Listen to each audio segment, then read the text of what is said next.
Hola, buenos días a todos y a todas. Bienvenidos a este curso de CC3001, Algoritmos de Estructura de Datos.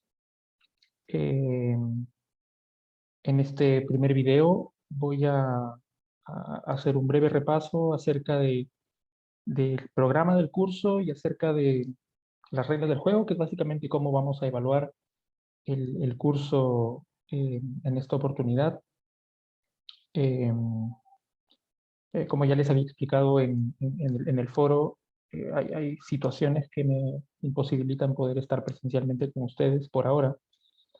Sin embargo, quise hacer estos videos para poder mostrarles un poco de qué se trata el curso, poder mostrarles de qué van las evaluaciones, cómo vamos a, a- a llevar el tema de evaluar los aprendizajes.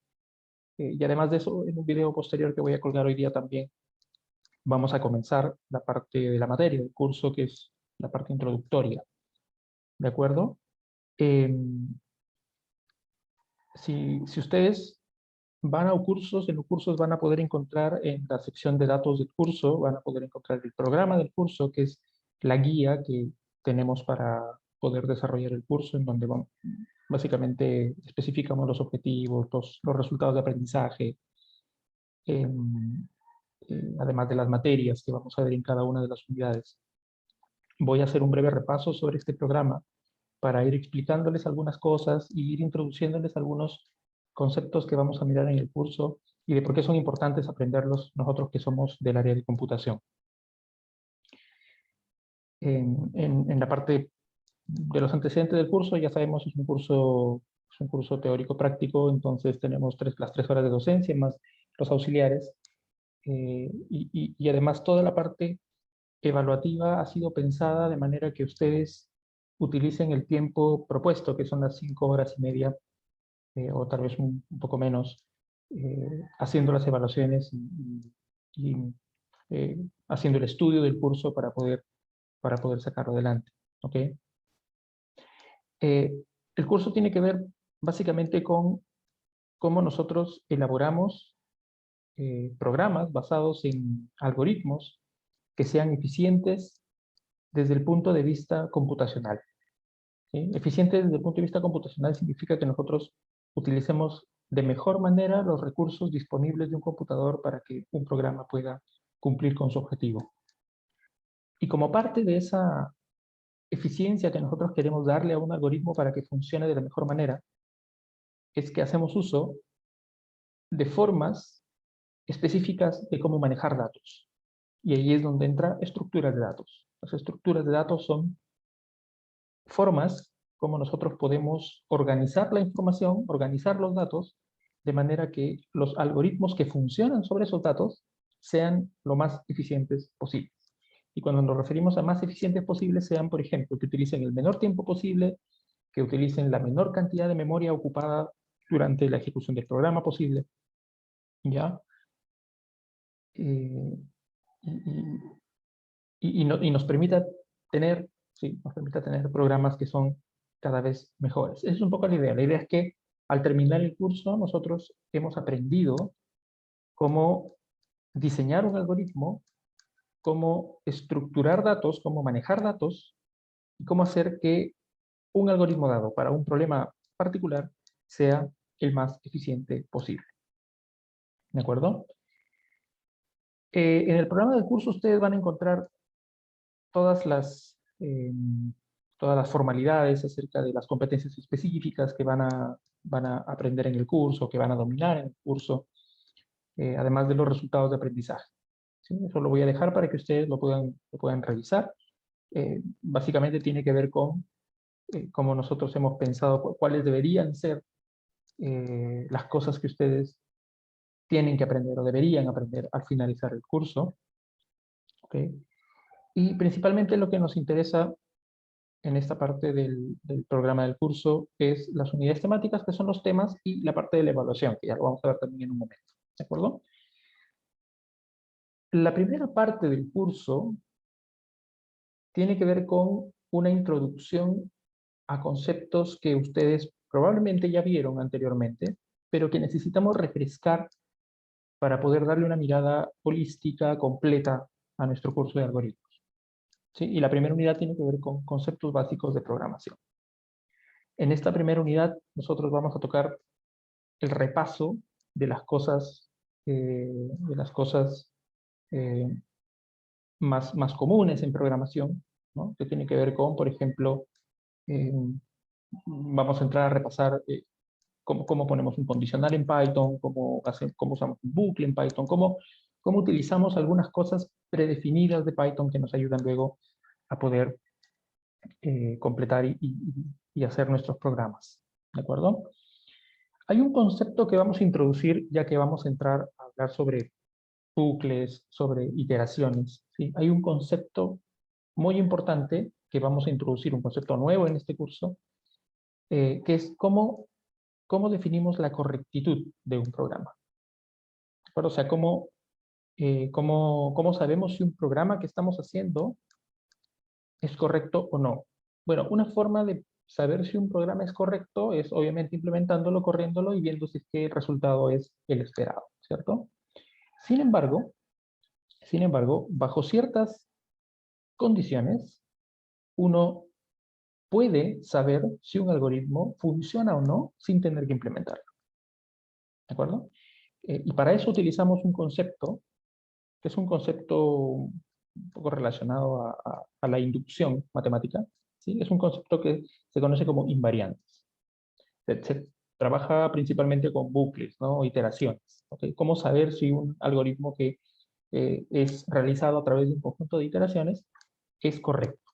¿De acuerdo? Entonces vamos a ver invariantes. Esto lo vamos a ver probablemente la próxima semana, la segunda semana de clases. ¿Sí? Y es un tema muy importante porque es básico porque nos permite a partir de este concepto de invariantes poder construir conceptos mucho más elaborados acerca de correctitud que los vamos a ir viendo a lo largo del semestre. ¿De acuerdo? Sí, entonces en esta primera parte nosotros vemos cosas elementales de programación, vamos a ir haciendo algunos repasos de Python. El curso lo vamos a hacer completamente en Python, ¿sí? Si ustedes han programado en Python de manera básica, yo creo que van a ir muy bien. Si alguien, por favor, si alguien no ha visto Python nunca antes, ¿sí? En realidad, el curso comienza como a trabajarse de manera incremental, ¿sí? Por lo que en realidad no debería ser un problema para aquellos que de repente no tienen una expertise o no han visto antes programación en Python, no debería complicárseles poder empezar y poder hacer el curso, ¿sí? De hecho, bueno, la primera semana, la primera clase tiene que ver mucho con la sintaxis de Python, cosas por el estilo. Y una vez que uno domina la sintaxis, que es muy simple, la sintaxis de Python, uno puede comenzar a hacer programas cada vez más elaborados. ¿Ok? Luego, en la siguiente unidad, nosotros lo que vamos a ver es adentrarnos en el mundo del diseño de algoritmos. Diseño y análisis de algoritmos. ¿De acuerdo? Hace un momento les he conversado acerca de la eficiencia de un algoritmo. ¿Sí? La eficiencia de un algoritmo, y les dije de manera muy simple que un algoritmo es eficiente cuando utiliza la menor cantidad de recursos disponibles de un computador. ¿Ok? Sin embargo, ese concepto de utilizar la menor cantidad de recursos se puede formalizar a nivel matemático. ¿Sí? Y en esta segunda unidad nosotros lo que vemos es justamente esa formalización. Vamos a estudiar cómo uno puede caracterizar a un algoritmo desde el punto de vista matemático, de manera que uno pueda comparar algoritmos, ya no desde la percepción de un algoritmo que se ejecuta sobre un computador y el tiempo que demora, sino desde la percepción de cuántos recursos utiliza de manera abstracta. ¿Sí? Entonces, uno puede caracterizar esos algoritmos y uno puede compararlos sin tener que implementarlos. ¿Sí? Entonces, por ejemplo, yo tengo dos algoritmos que hacen ordenación de datos y sin tener que implementarlos, con esta notación, con este formalismo matemático, yo puedo compararlos y saber de antemano cuál de los dos algoritmos es mejor para la tarea que quiero. ¿De acuerdo? Quiero hacer una distinción aquí porque la mayoría de cosas que ustedes han visto, de matemáticas, probablemente en plan común, tiene que ver con la matemática continua, que es una matemática en donde uno asume que una función, por ejemplo, está definida sobre un conjunto de números reales, por ejemplo. Entonces, es básicamente una función definida sobre cualquier punto posible en un espacio. En este caso, los conceptos matemáticos relacionados a algoritmos son más bien discretos, ¿no? Son más bien discretos porque, por ejemplo, una de las cosas que caracterizamos en algoritmos es el tamaño de los datos, ¿no? Entonces, el tamaño de los datos no es continuo. Si yo tengo, por ejemplo, números para ordenar, entonces la cantidad de números para ordenar no es un número real, es un número entero. ¿De acuerdo? Entonces, hay ciertas particularidades en esta notación que la hacen diferente de la matemática que nosotros empleamos en análisis matemático, por ejemplo, en cálculo o cuando resolvíamos derivadas integrales, ecuaciones diferenciales y cosas por el estilo. Aquí es una matemática un poco distinta, ¿sí? Porque por naturaleza viene de un mundo que es discreto, ¿de acuerdo? Una vez que nosotros aprendemos estos conceptos que nos ayudan a relacionar algoritmos en función de su eficiencia, empezamos a mirar formas de cómo diseñar algoritmos de manera eficiente, ¿no? Y en este capítulo, por ejemplo, comenzamos a ver cosas como eh, recursividad.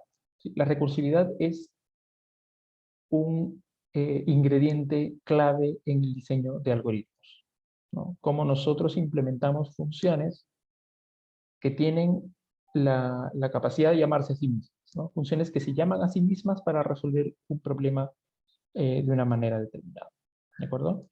Esa recursividad la vamos a utilizar casi en todos los paradigmas de diseño de análisis que vamos a ver en el curso. Por ejemplo, dividir para reinar. Dividir para reinar es una técnica en donde nosotros elaboramos una metodología dividiendo un problema, resolviéndolo por partes, luego uniéndolo, ¿sí?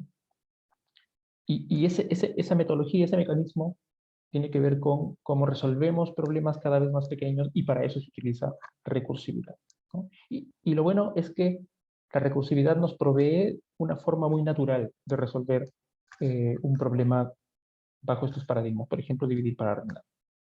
Programación dinámica también es una técnica de programación, una técnica de diseño de algoritmos que se basa en la recursividad, ¿no? Se basa en que uno puede ir construyendo soluciones a un problema desde las partes más pequeñas de ese problema e ir uniendo esos problemas para llegar a la solución final. Lo mismo que algoritmos avaros, por ejemplo, que son los algoritmos Grady, también son una forma de algoritmo que toma decisiones o toma acciones dependiendo de la información que tiene hasta ese momento, ¿sí? Y lo interesante de este capítulo es que es bastante entretenido porque uno comienza a pensar diferente y eso es lo que nosotros queremos también cuando diseñamos algoritmos, ¿no? Queremos pensar de una forma distinta para resolver problemas, ¿de acuerdo? Eh, una vez que nosotros hemos visto los paradigmas de diseño de algoritmos, dividir para reinar, programación dinámica, algoritmos avaros, nos vamos a adentrar en las estructuras de datos elementales. Nos vamos a adentrar en estas estructuras de datos que son las más simples. Probablemente ustedes han tenido ya algún acercamiento con este tipo de estructuras de datos, que son las que uno utiliza como por default en un programa, ¿no? Por ejemplo, los arreglos, ¿no? O arrays, conjuntos de números contiguos almacenados en un vector, podríamos decirlo, ¿sí? Lo que vamos a ver aquí en realidad es un repaso, ¿no? Es un repaso porque vamos a ver cómo implementamos arreglos en Python. Vamos a ver cómo implementamos listas enlazadas en Python, ¿sí? Y vamos a ver cómo implementamos árboles en Python, ¿sí? Son las estructuras de datos más básicas que existen en, en el desarrollo de algoritmos, ¿de acuerdo? Aquí nos tomamos solo una semana porque, como les digo, es solamente un repaso, ¿de acuerdo? Es solamente un repaso de lo que nosotros vamos a ver a lo largo del curso. Vamos a tomar este repaso como tratar de construir de nuevo la idea de las estructuras de datos básicas, porque luego vamos a utilizar estas para estructuras de datos que son más avanzadas. Por ejemplo, en la siguiente unidad, nosotros ya empezamos a ver cómo construimos tipos de datos abstractos, cómo construimos colecciones de datos que tengan un funcionamiento más, eh, más elaborado, más complejo, en función de las estructuras de datos anteriores, ¿no? Entonces, por ejemplo, comenzamos a ver nosotros estructuras de datos como pilas, colas y colas de prioridad. Todas estas estructuras de datos, todos estos tipos abstractos de datos, pilas, colas de prioridad, se basan en un funcionamiento específico de algunas de las estructuras de datos elementales que tenemos aquí arriba. ¿Ok? Y que son muy importantes, ¿no? Pilas, colas de prioridad, por ejemplo, ya se pueden emplear como base para resolver problemas más complejos en algoritmos, ¿no? ¿Ok? A continuación, nosotros vemos una, eh, una forma de estructurar datos que se conoce como diccionarios, ¿no? Se conoce como diccionarios. Y que es muy útil en computación, ¿sí? Muchas de las cosas que nosotros vemos a diario en computación tienen que ver con búsquedas, ¿cierto? En computación uno lo que quiere siempre es buscar, ordenar, son como las cosas básicas que uno está haciendo todo el tiempo en computación. Cuando uno quiere hacer búsquedas, ¿sí? Cuando uno quiere hacer búsquedas, buscar información en un cierto lugar, uno lo que puede hacer de manera ingenua es, dada una colección de datos, dada una colección de elementos, simplemente revisar toda la colección para encontrar lo que quiero, ¿cierto? Sin embargo, esa forma de búsqueda es como la más ingenua, es la que se nos ocurriría de primera mano, generalmente la más lenta también, ¿sí? Lo que vamos a ver aquí en esta unidad es cómo construimos una estructura de datos, cómo construimos una colección de datos, de manera que podamos resolver el problema de la búsqueda de mejor manera que simplemente buscando en toda la colección, ¿sí? Entonces ahí vamos a empezar a ver, por ejemplo, cómo hacemos una búsqueda secuencial, que es lo que les acabo de comentar, pero ahora cómo hacemos una búsqueda binaria. ¿Cómo podemos condicionar el problema de manera que ahora yo pueda hacer una búsqueda binaria en donde el tiempo que yo demore en hacer una búsqueda me tome lo menor posible? Imagínense ustedes, por ejemplo, cuando nosotros tenemos un diccionario de verdad, ¿sí? De estos diccionarios que ya no se usan tanto, ¿no? Estos diccionarios que eran estos libros en donde todas las palabras estaban indexadas y ordenadas en orden alfabético. Cuando uno quería buscar en ese diccionario que estaba ordenado alfabéticamente, si yo quiero buscar una palabra con A, por ejemplo, entonces obviamente yo no iba a ir a buscar al final del libro, porque yo sé que al final del libro no está la letra A. Yo iba a empezar a buscar por el inicio, probablemente, ¿sí? Si yo tengo una palabra que empieza con la letra M, por ejemplo, entonces tal vez lo mejor que puedo hacer es abrir el diccionario a la mitad, ver qué letra hay en esa parte y luego saber si me puedo ir hacia la primera parte del diccionario, hacia la segunda parte del diccionario. Entonces, fíjense ustedes que cuando uno tiene ciertas restricciones, como que tener la data ordenada, por ejemplo, uno podría hacer una mejor búsqueda. Y así empezamos a elaborar nosotros algunos conceptos. Por ejemplo, cuando la data no está ordenada, uno no podría hacer esta búsqueda. O sea, imagínense ustedes un diccionario en donde las palabras estuvieran mezcladas, no ordenadas alfabéticamente. Eso sería un desastre. No podríamos buscar en ese diccionario porque simplemente no habría forma. Tendríamos que hacer una búsqueda secuencial, empezar desde el inicio y buscar lo que quiero. Sin embargo, existen formas de estructurar un conjunto de datos de manera que la información esté lista para que las búsquedas sean eficientes. Y ahí es donde vamos a ver, por ejemplo, árboles de búsqueda binaria y árboles balanceados, que son estructuras de datos que mantienen una colección de una forma específica, de manera que cuando yo busco, esa información la encuentro de manera más rápida. ¿Ok? De la misma forma pasa con los skip lists, hashing, que es una forma también de estructurar datos, y árboles digitales. ¿De acuerdo? Por ahora no es necesario que nosotros conozcamos los detalles de todas estas estructuras, las vamos a ver a su debido momento. Sin embargo, eso, tenemos muchas formas, muchas estructuras, muchos mecanismos de cómo estructurar información de manera que las búsquedas sean lo más eficientes posible. ¿Sí? A todas estas estructuras que nos permiten organizar datos y hacer búsquedas se les llama diccionarios. ¿De acuerdo? Fíjense que es eh, la unidad en donde nos tomamos casi una buena cantidad de tiempo, ¿no? 3 semanas allí para aprender estructuras de datos de tipo diccionario. Luego pasamos a una unidad en donde tocamos el tema de ordenación. Probablemente ustedes ya han hecho o han implementado algún algoritmo de ordenación en algún momento, ¿sí? Sin embargo, aquí le damos un enfoque distinto. El enfoque que le vamos a dar es el enfoque de cómo estudiamos el problema de ordenación desde el punto de vista un poco más abstracto, cómo proponemos soluciones a este problema de ordenación, teniendo en cuenta siempre que sea un algoritmo lo más eficiente posible, y cómo aprendemos a implementarlo, ¿no? Hay cosas muy interesantes aquí, por ejemplo, como cómo implementar eficientemente un algoritmo de tipo quicksort, que es como el algoritmo más usado en computación, ¿no? Y cuáles son sus diferencias con otros algoritmos que tienen un comportamiento similar, como tipo heap-sort o merge-sort. ¿Okay? Ya en la unidad 7 vamos a adentrarnos en un dato en particular que se suele manejar mucho en computación, que es el texto. ¿Sí? Si ustedes se fijan, todo el Internet, por ejemplo, todo el Internet es 99% texto. ¿Sí? Google, por ejemplo, tiene algoritmos de búsqueda en texto, ¿no? Cuando uno hace una búsqueda en Google, entonces hay una base de datos, un motor de búsqueda que va y extrae la información relacionada a un texto particular que uno utiliza como consulta.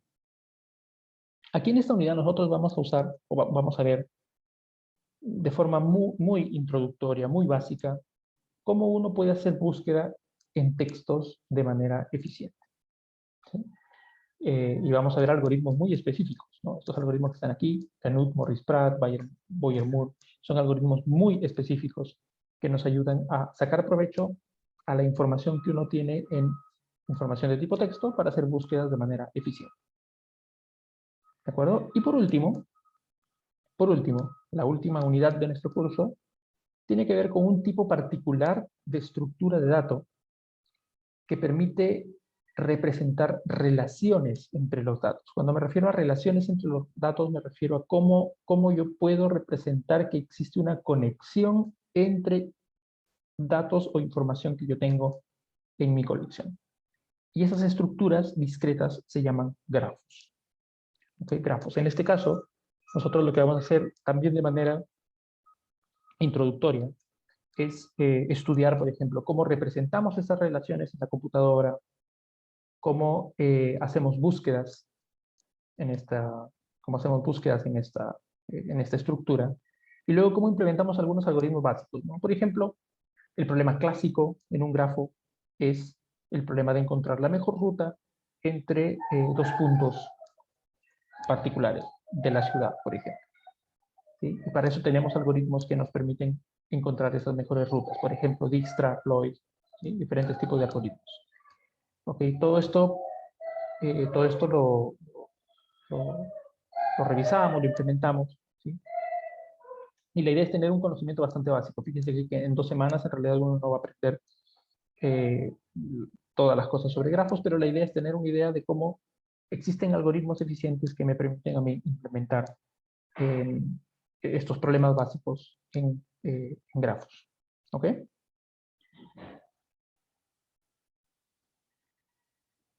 ¿Sí? Bien. Bien, eso sería en la parte eso sería en la parte de programa del curso, ¿sí? La parte de la temática. Fíjense ustedes, es un curso en donde aprendemos muchas cosas nuevas. Todo lo que vamos a aprender en este curso es útil en todo lo que nosotros tengamos que hacer en computación, ¿sí? Es el curso básico y por eso es obviamente el curso obligatorio que tiene que hacer todas las personas que quieren hacer algo en computación. Y además de eso es entretenido, o sea, aprender todas estas cosas es muy, muy chévere porque nos permite ir como a la parte básica de cómo funcionan las cosas en la computadora y poder entender cómo es que cosas más elaboradas que vemos nosotros en aplicaciones o programas actualmente están fundamentadas en esto que vamos a ver de manera básica. ¿Ok?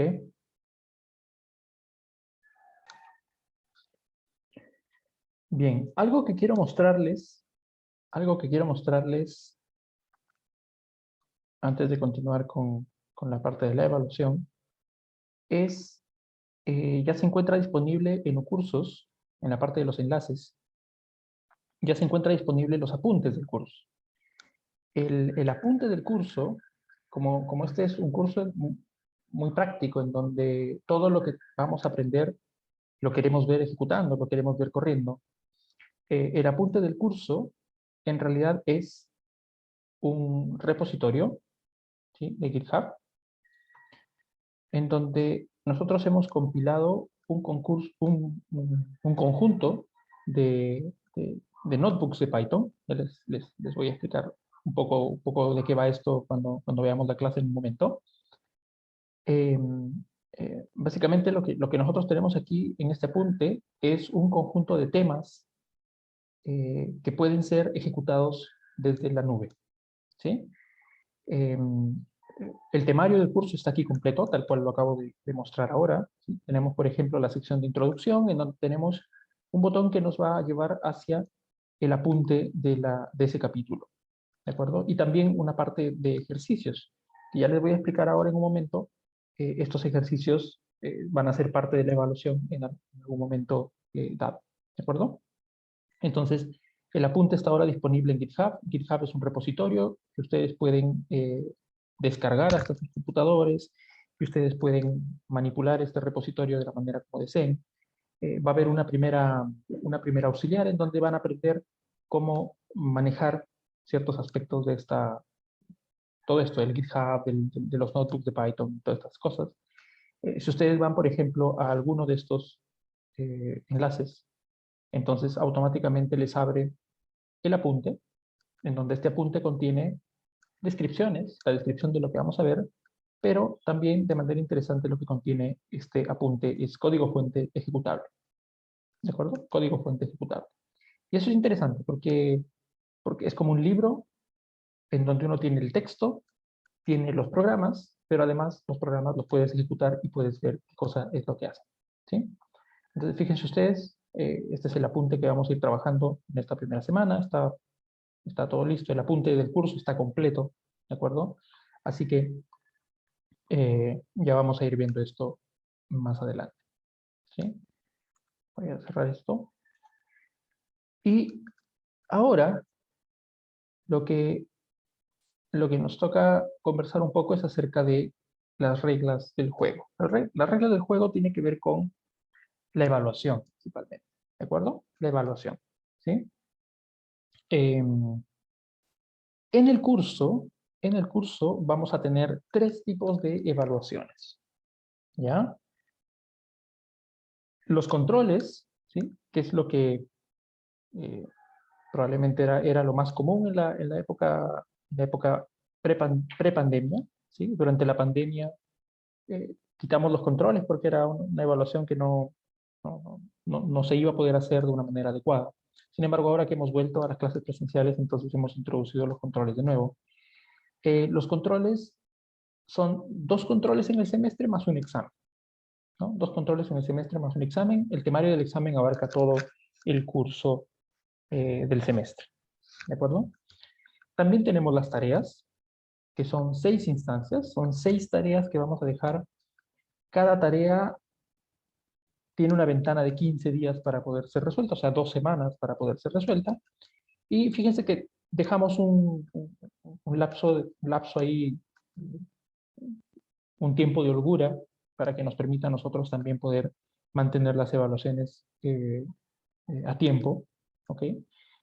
Em, la idea de las tareas es que sean actividades de programación que se puedan resolver a largo aliento, ¿no? O sea, son programas que requieren de un poco de esfuerzo, pero que son asequibles, ¿sí? Esa es la idea. La idea es que tampoco las tareas sean cosas muy rebuscadas o muy complicadas, ¿no? Básicamente, la idea de las tareas es probar que uno puede pensar en resolver un problema de manera adecuada, ¿sí? Y los ejercicios, que es algo interesante, es una evaluación un poco más formativa. Los ejercicios son 12 instancias, o sea, van a haber 12 ejercicios en el semestre, uno por cada semana, ¿de acuerdo? Uno por cada semana. Esta primera semana no tenemos ejercicio, la última semana tampoco tenemos ejercicio, ¿de acuerdo? Y eh, en el intermedio, ¿sí? Tenemos 12 ejercicios para resolver, para resolver eh, estos ejercicios son muy cortos, ¿ya? Son muy cortos. La idea de los ejercicios, inicialmente antes de la pandemia, lo que se hacía era que, por ejemplo, al terminar la clase, día martes, por ejemplo, terminábamos la clase y los últimos 15 minutos de la clase dábamos el ejercicio para que se resuelva en la clase, ¿de acuerdo? Y en ese momento, claramente, se podía hacer en papel, por ejemplo, y se entregaba y era parte de la evaluación, ¿de acuerdo? Sin embargo, cuando comenzamos a hacer las clases online, eh, la mejor forma que teníamos de que se resuelvan los ejercicios era desarrollarlos a través de un notebook de Python, o sea, desarrollar un programa que resuelve el ejercicio, ¿no? Y la mejor forma de entregarlo era, obviamente, a través de uno de estos notebooks que uno tiene que son ejecutables, ¿no? Entonces ahora lo que vamos a hacer es preservar ese mecanismo, ¿sí? Los ejercicios se van a resolver en la computadora, ¿de acuerdo? No en el horario de clase. La idea es la siguiente. Los días martes al mediodía, ¿sí? Los días martes al mediodía, se va a dejar el ejercicio, ¿de acuerdo? Se va a dejar el ejercicio y el ejercicio puede ser resuelto hasta el día miércoles a la medianoche, ¿de acuerdo? O sea, uno tiene martes, mediodía y miércoles todo el día para resolver el ejercicio, ¿sí? Eso no significa que el ejercicio sea un ejercicio que les vaya a tomar todo ese tiempo, ¿de acuerdo? Los ejercicios están pensados, tan igual como cuando hacíamos en la época presencial, los ejercicios están pensados para que se resuelvan en 15 minutos. Media hora como más, ¿sí? Media hora como más. ¿Por qué les damos el tiempo de martes por la tarde y miércoles todo el día para que resuelvan el ejercicio? Porque como tienen que utilizar una computadora para resolverlo, nuestra intención es que ustedes en ese lapso puedan encontrar el mejor momento adecuado para desarrollar el ejercicio. ¿De acuerdo? Ahora, una cosa importante del ejercicio es que el ejercicio son cosas muy simples, pero que a la vez nos interesa que ustedes desarrollen de manera correcta. Y el objetivo del curso es que ustedes aprendan a resolver los problemas de manera correcta. Entonces, la evaluación de los ejercicios es una evaluación que probablemente no la hayan visto antes, ¿sí? Cuando ustedes hacen una entrega de su ejercicio el día miércoles o hasta el día miércoles, hay dos posibles resultados. Uno es que el ejercicio esté correcto y entonces obtendrán la nota máxima, que es 7.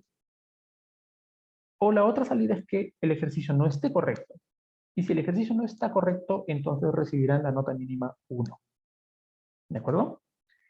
Es decir, la nota de los ejercicios es binaria. Es o lo haces bien o no lo haces bien. ¿De acuerdo?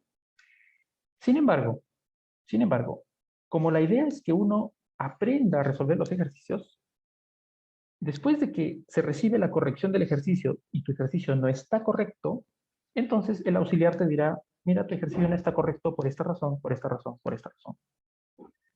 Una vez que uno recibe el feedback de los auxiliares, existe la posibilidad de la reentrega. ¿Sí? La posibilidad de la reentrega significa que uno va a revisar el ejercicio y va a intentar hacerlo una segunda vez.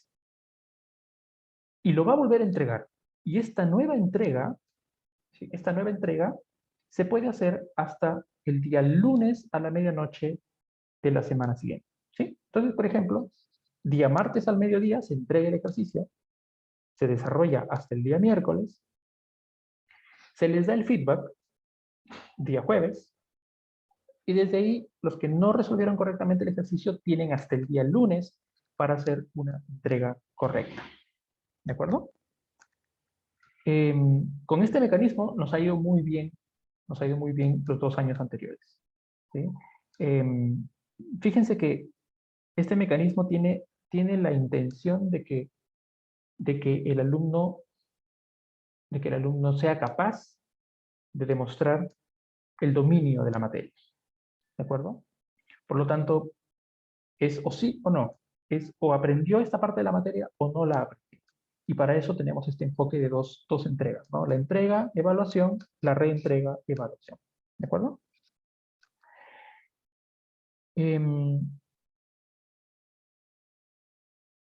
Sí, eso está explicado justamente aquí, en la parte de las fórmulas. ¿Sí? Cada ejercicio se va a evaluar con 100% solución correcta o 0% solución incorrecta, pudiendo reintentar, ¿no? Al final se saca un promedio de ejercicios. ¿Sí? Al final se saca un promedio de ejercicios. Otra cosa más es que, hay un punto de quiebre, en el 70% de las soluciones, ¿no? O sea, de las 12 soluciones, ¿sí? De las 12 soluciones, eh, la nota probatoria para promedio de ejercicios es que uno haya hecho el 70% de los ejercicios con 100%, y el otro 30% probablemente, ¿sí? Entonces, no sé si me dejo entender. Los ejercicios tienen nota 100 o 0, ¿sí? ¿Sí o no? ¿De acuerdo? La nota probatoria para promedio de ejercicios es tener el 70% de ejercicios como sí, ¿sí? Para tener un 4. ¿De acuerdo? Y a partir de ahí se entra por la línea del medio, ¿no? El que hace todos los ejercicios correctos tendrá un 7, el que no hace ningún ejercicio correcto tendrá 1. ¿De acuerdo? Las tareas tienen una forma de evaluación que es no tan dura, ¿sí? No tan dura como esto, pero tienen una forma de evaluación que se le conoce como Mastery Grading, ¿sí? En donde la idea es que nosotros demostremos que conocemos la materia, ¿sí? Las tareas se califican con 3 valores, ¿sí? Se califican con 100%, que es cuando la tarea hace exactamente lo que se pide. Se califica con 70% cuando cumple con algo, pero todavía tiene algunas deficiencias. Y se califica con 0% cuando la tarea está lejos de cumplir lo que se pide. ¿Sí? De nuevo, ¿sí? De nuevo, se saca un promedio, ¿de acuerdo? Se saca un promedio de tareas, y ese promedio de tareas va en función de tener el 70% de calificación como punto de quiebre, ¿no? O sea, el que realice el 70% de, de, de la evaluación de tareas, entonces tiene un 4, ¿sí? Y de ahí linealmente se interpola hasta 7 y linealmente se interpola hasta 1. ¿De acuerdo? Para el caso de los controles de examen, ¿sí? Para el caso de los controles de examen, los controles de examen sí se evalúan en nota de 1 a 7. Los controles tienen peso 0.5, el examen tiene peso 0.5, ¿sí? Y se saca un promedio. ¿De acuerdo? Finalmente, fíjense que tenemos una nota de tareas, una nota de ejercicios y una nota de controles. Para sacar la nota final es un promedio simple de las 3 notas. ¿Ok? Un promedio simple de las 3 notas. ¿De acuerdo? Para aprobar el curso hay un requerimiento, sí, y el requerimiento es que el promedio de controles sea igual o mayor a 4. ¿De acuerdo?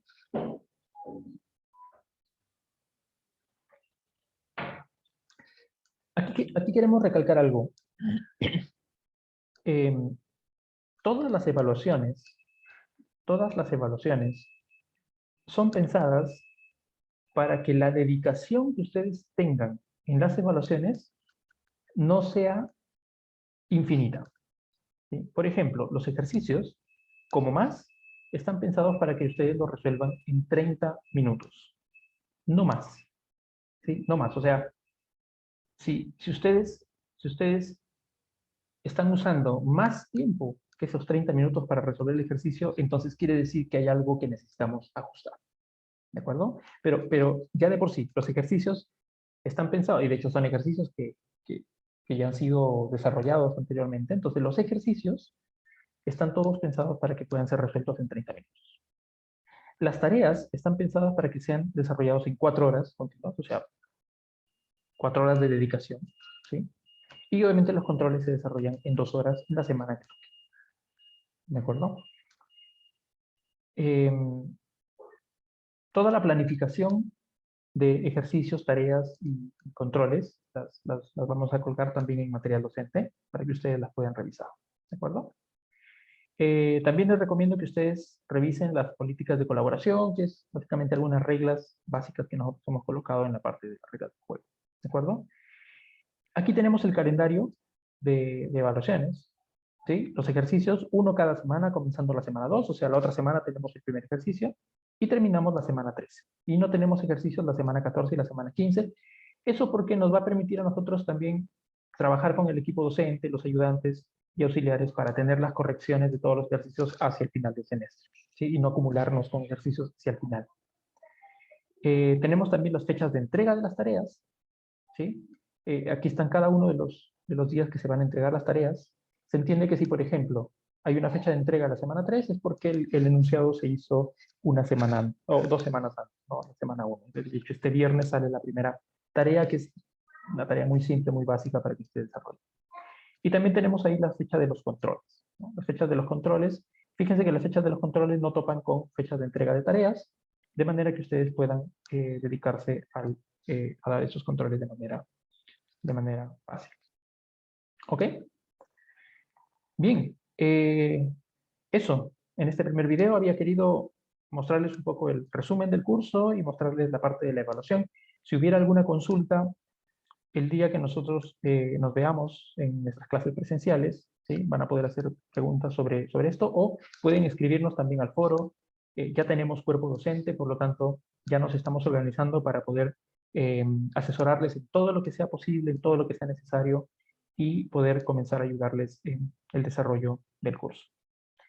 Les agradezco por la atención en este primer video y nos vemos en el próximo video de la materia. Chao.